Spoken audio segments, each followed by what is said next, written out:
All right, so the next part I'm going to go over for the chessboard assignment is how to assemble all the pieces together on the board that you've created.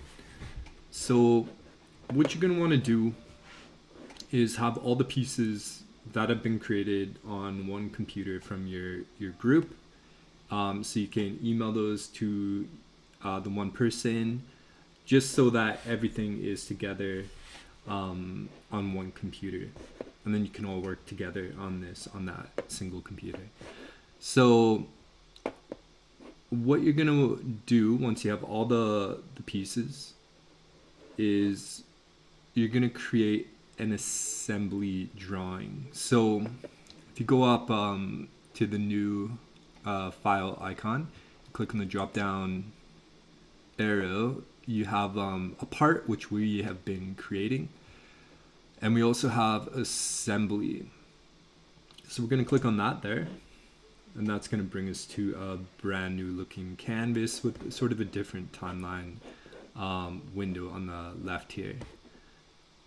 Now the top left of the toolbar, we got a place component. So we are going to click on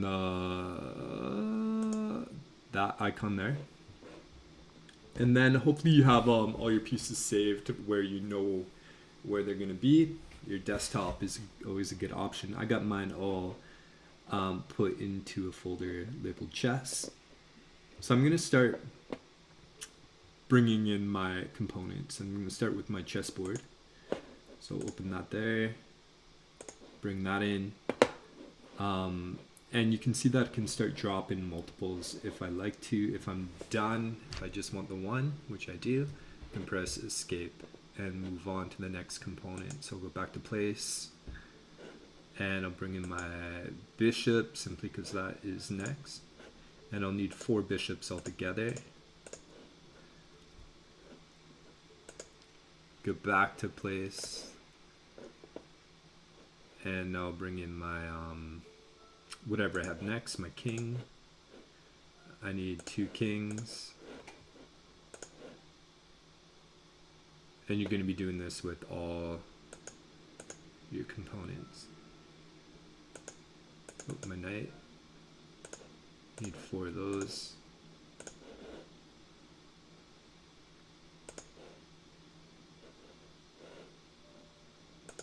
Pawns, you're going to need 8 per side.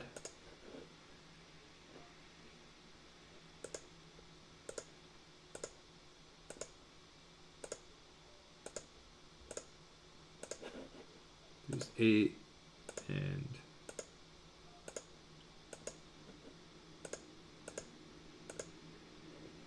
8. Oh, yeah, 5 plus 3, 8. Go back to place, and my queen.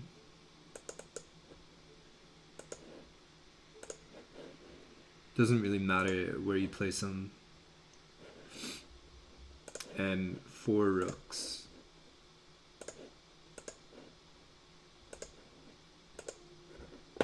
Okay, so I got all my pieces on the board, or on my on the canvas here. So now I'm gonna put them in their individual spots. So to do that, you're gonna use the constrain tool under the relationship section. So if I press constrain, it's going to open up a window here, and I got a couple different options, a type of constraint. I got mate, angle, etc. The one we're concerned about for this particular application is mate, and we're also concerned with mate rather than the flush option. So we don't really need to deal with the flush option as well. So as long as you got that highlighted and that highlighted, that's all we really need for this application. So now I'm going to start putting my components on. I'll start with just in order here. So I got my rook there. If I zoom up on my rook, you'll notice that there is an arrow and a crosshair there. So the arrow is pointing down, so that it's going to mate at the bottom.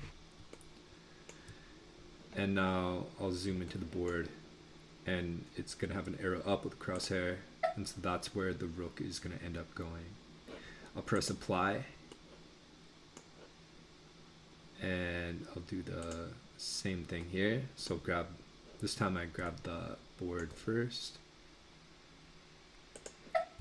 grab my other rook, press apply. Whoops. Okay.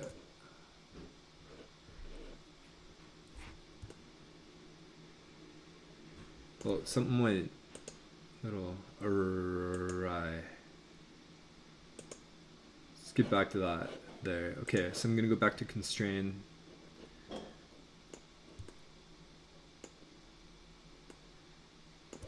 And I'll grab my other rook here. So I got the crosshair and the arrow. And I'm gonna place it on that square. So let's now just grab my queen.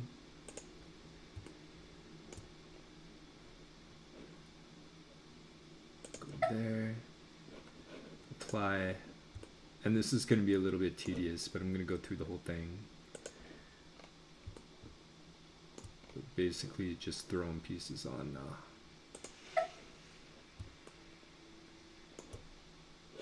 Make sure you press apply after,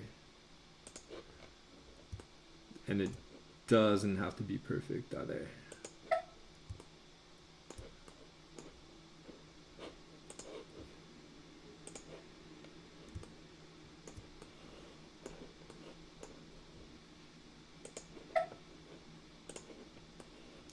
That one's facing the wrong way. I'll show you how to deal with that in a moment.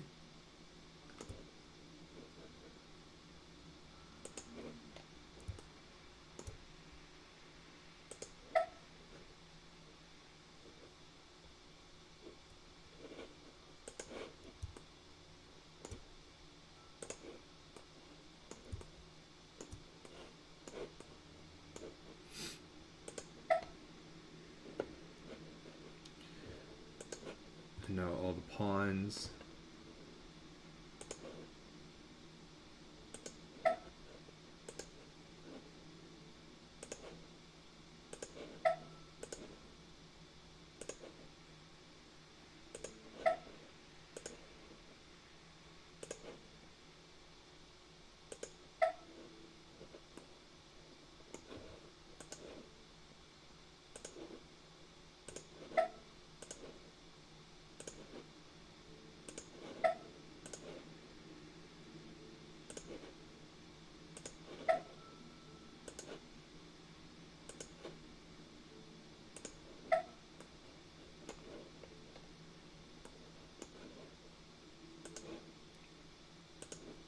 Get these pawns on the other side now.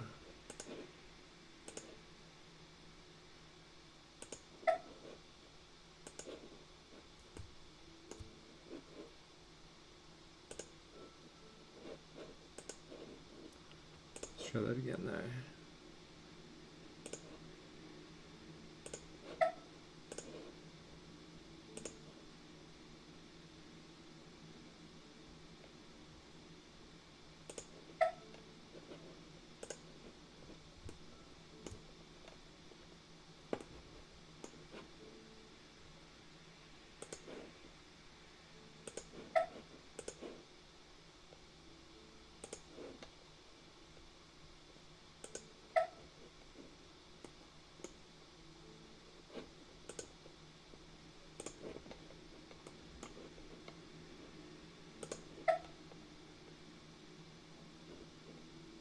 Oh, one more.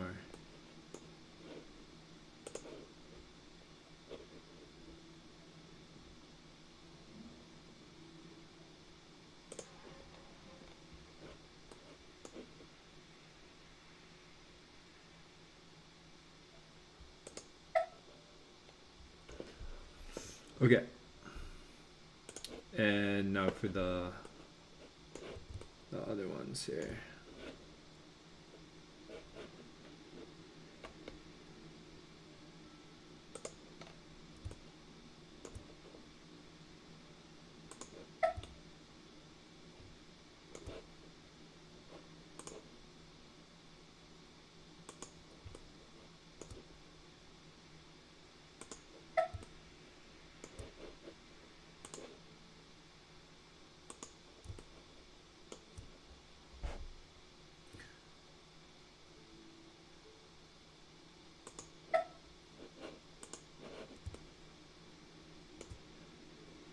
I believe in chess that I forget now, it's been a while since I played, but that the kings are directly across from each other.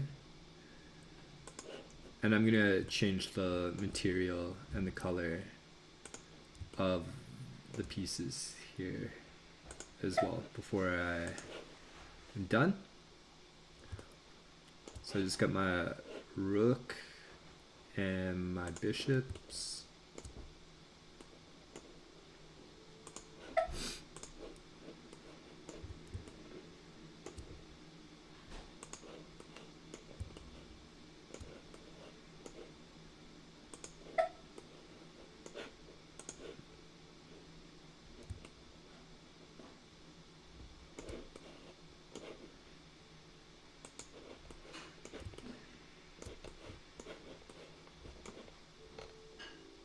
And I'll place that one there, and that is it finally. So now the one thing about this is that the knights on the one side are facing the wrong way, so I'll just show you how to rotate those. So I'm gonna go into the top orthographic view, and I'm gonna go to the free rotate tool. And once I click on the knight, you'll see it's centered around this orbit, and if I bring my cursor outside that the crosshairs there, I get that revolve icon, and now I can simply turn it 180 degrees or so that it's facing the right direction. So I'm going to do the same thing with the other one. Know that this one needs to go 180 degrees as well. Okay, so that's my board there. Now a few other things I got to do is change the material of the one set so that you can differentiate, obviously. So what I'm going to do is I'm going to highlight each of these components here, and the way to do that is if you click on one, that'll highlight that individual component, and if I hold down Control, you can start highlighting more than one. Can't create a window, otherwise it's going to select the board as well, which we don't want. Alright, so I got all 16 pieces on that side selected. Now if I move up here to the color wheel, I'll click on that, and that's my appearance browser. And I'm going to turn the one side of those, let's go with the polished bronze.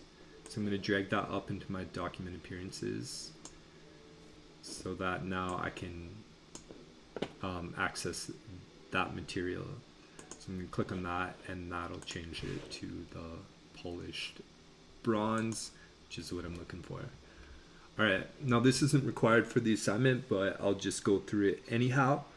If you want to render it in Inventor like we did with the table and the beverage container assignment in AutoCAD, what you're going to do here is you're going to veer over to the Environments tab.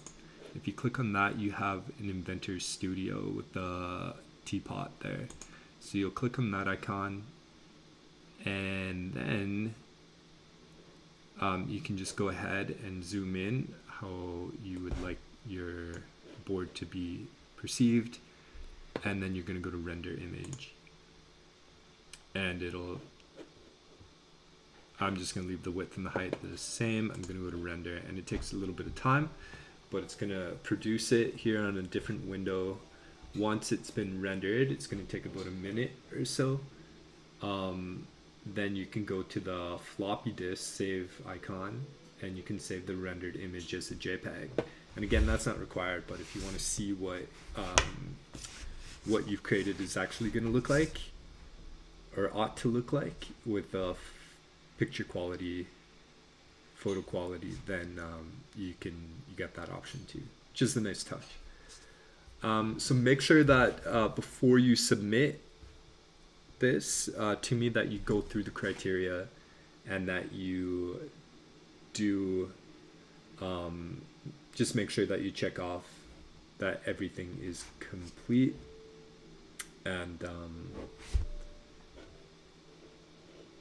and that is about it.